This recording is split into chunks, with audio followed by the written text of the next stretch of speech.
If things feel like they're getting worse just after the new year, if you're sensing more distance, more defensiveness, more secrecy, even more emotional or sexual withdrawal, then this episode is for you, my friend. Many people think that January automatically resets the brain. It doesn't.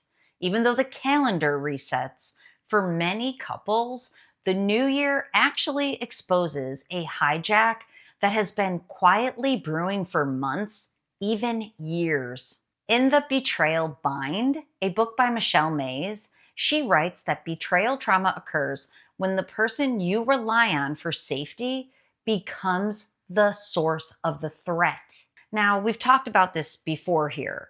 What neuroscience adds to this is that often that threat didn't start with you. It started with a nervous system that was under chronic overstimulation.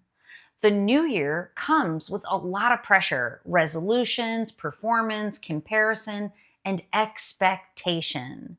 But his brain is entering into January already depleted.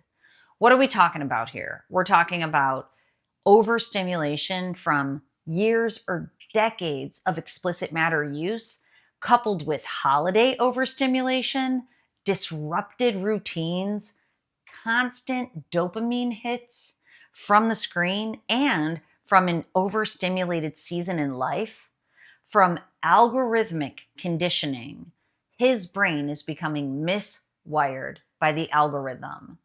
So while you're hoping for presence and connection, or maybe even repair after rupture, his nervous system was already in survival mode and it's stuck there. This is what I call the New Year hijack, a brain that becomes strained under the feedback loop of dopamine dependency can become overstimulated during this season and become even more irritable, defensive, and emotionally reactive. Then what happens is his brain can tip into what I call drain brain. He becomes numb, disconnected, sexually unavailable, or struggling with sexual arousal dysfunction. Sad. So while his brain is stressed out and shutting down, yours is waking up. So this can be alertness and focus, but it can tip too much into hypervigilance, into scanning for threats constantly, into looping thoughts that you can't let go of.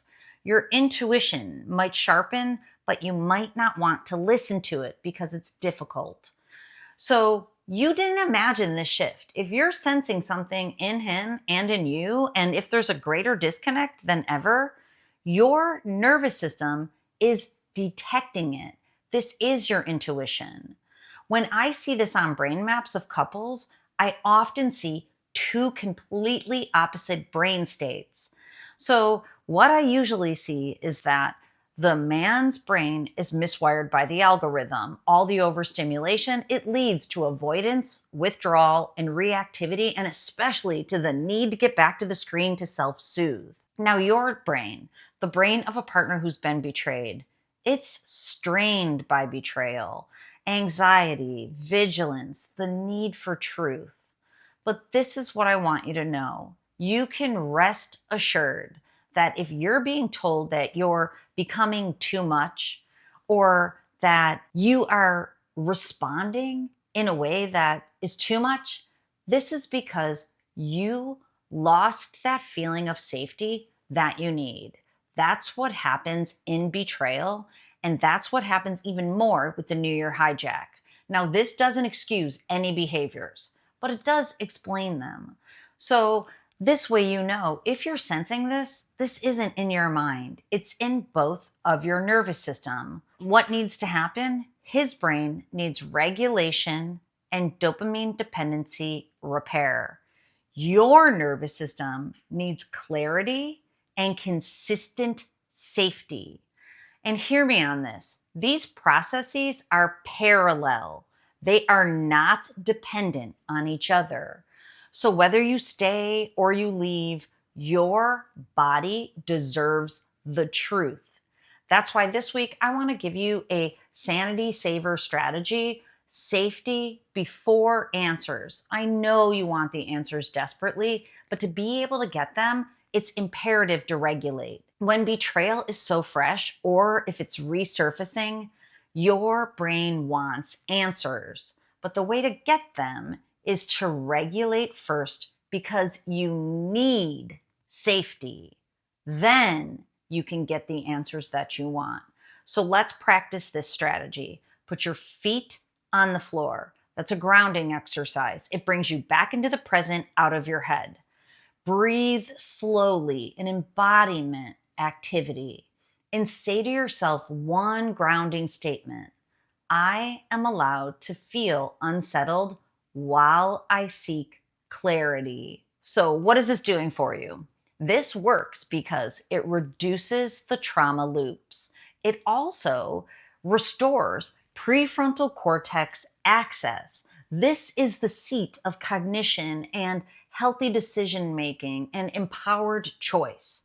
It also prevents the emotional spiraling that can happen when you get stuck looping in your mind. This is why these empowered boundaries become so important.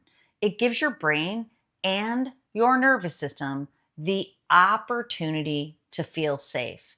That's why setting and holding a boundary can be so imperative, or even just breaking up the entente that you're used to engaging in the dynamics in your relationship.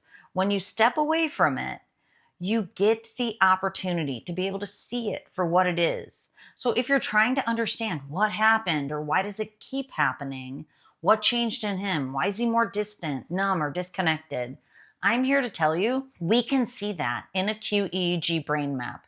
It's because of brain dysregulation. But this doesn't just impact his brain, it impacts yours too. Betrayal impacts the nervous system because you're put into a mode of chronic alertness.